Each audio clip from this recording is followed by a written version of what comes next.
Hi everybody. So Donna and I came over to the house. We wanted to kind of give you a tour, but while she is out of the room, I wanted to tell you a few things about this remodel job, this decorating job that she did that I think I might have done differently. I think I want to start right now with the tile, right? If I was doing this, I'm showing you the tile, I probably would have gone with a lighter color tile, you know, brighten things up and make it more fun, that kind of thing.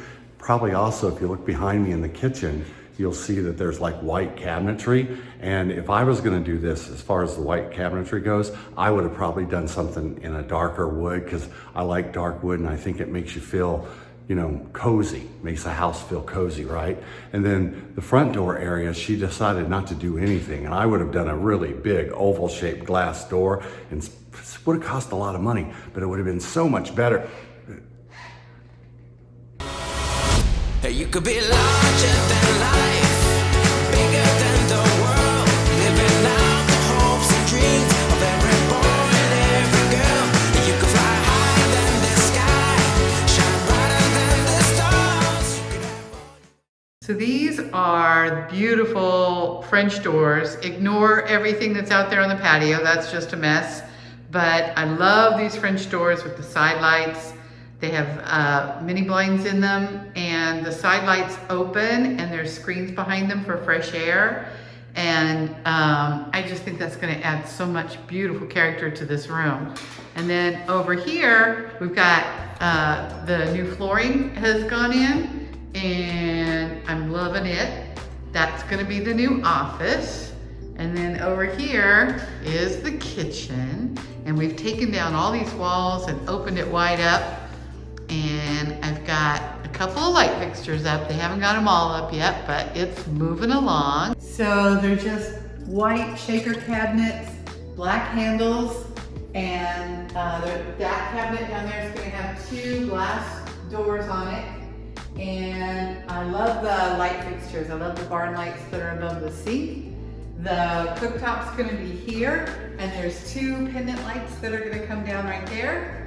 And then the island is actually twice this size, and it's got a table at the end of it, and it's going to be a matte black distressed wood with a gray concrete countertop, and all this countertop is like white with a gray vein running through it. And then this will create an eat-in area in the kitchen. So the bathrooms aren't quite done yet. Right now they are just stripped to bare bones and nothing's happening in there. But they've basically been gutted, and we're doing them too. Basically the only thing in the house that we haven't done is the bedrooms. I recarpeted the master bedroom, and we're gonna put some closet organizers in there. But the guest room really didn't have to do anything to. The only thing that we really didn't plan on fixing was the garage door opener, and it started smoking and caught on fire last week. So I had this great idea today, and you know, I have these ideas and I text them to Jake, and I think one of these days something's gonna catch and he's going to do one of the ideas that we both come up with. He comes up with these little cute little ideas all the time too. But so what you doing there, Jake?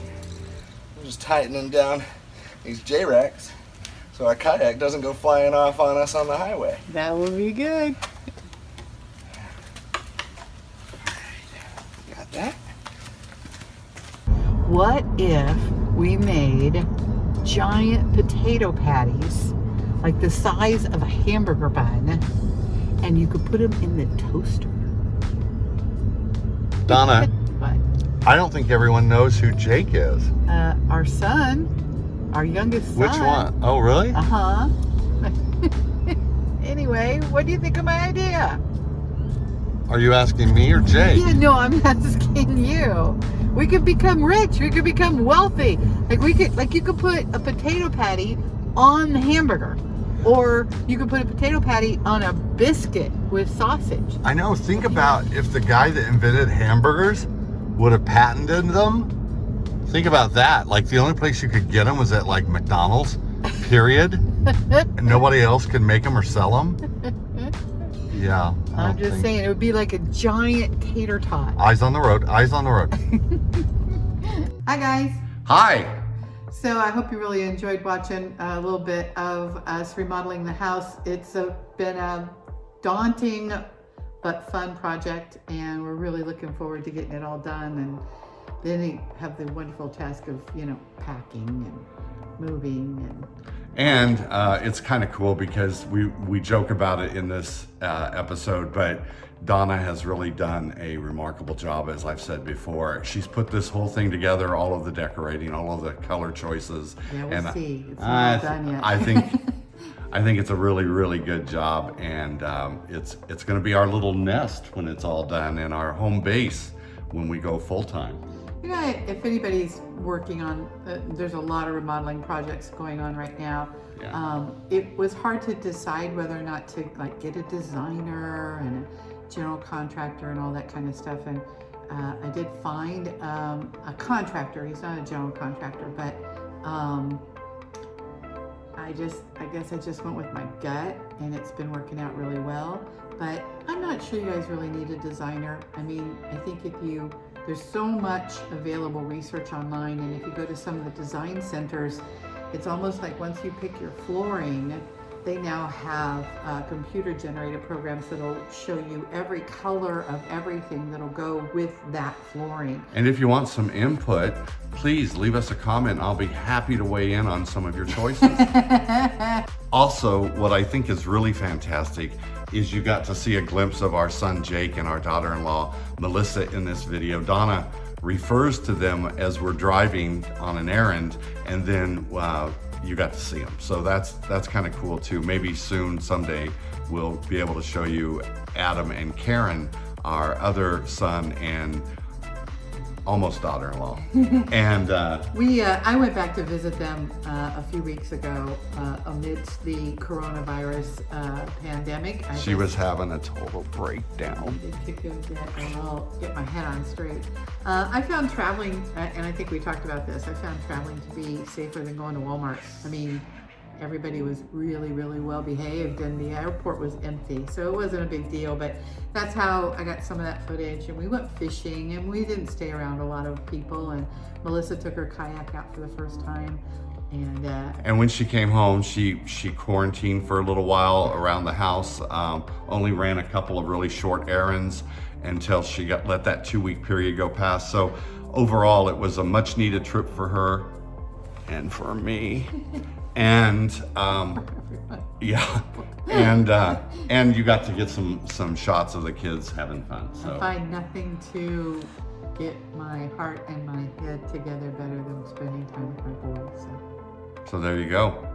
So hey, listen, we're going to be showing you some cool stuff in next week's video, and then the week after that, you're going to get to see our trip to lovely Pine Valley, Utah. We haven't been there yet, so it's not taped yet, but we have been really looking forward to that, and can't wait to. We've been up there several times. Yeah, we love it. It's outside of that, for close campgrounds, outside of the Pahrump campground, which is broiling at, I don't know, probably Middle East temperatures right now. That is our Pine Valley is our favorite summer campground. It's a state park, and reservations are sometimes hard to squeeze in. Very few services. We'll talk about that more, but we absolutely love it. It's up by Zion, and right kind of by the entrance, and it's about 5,000 square foot elevation. So the temperatures. No, she's been remodeling. It's not. It's not 5,000 square feet. Oh. It's an elevation. It's an elevation of about 7,000 feet, and the temperatures are wonderful. In the daytime, it hovers around at the most 80, which for us is really nice. 40 degrees cooler. And then at night, it gets down to about 65, 70, maybe a little bit lower even. So yeah, it's great. Yeah, it's the coolest destination closest to us to get to. At 5,000 square feet. We'll see you next week. Love you guys. Thank you for watching us.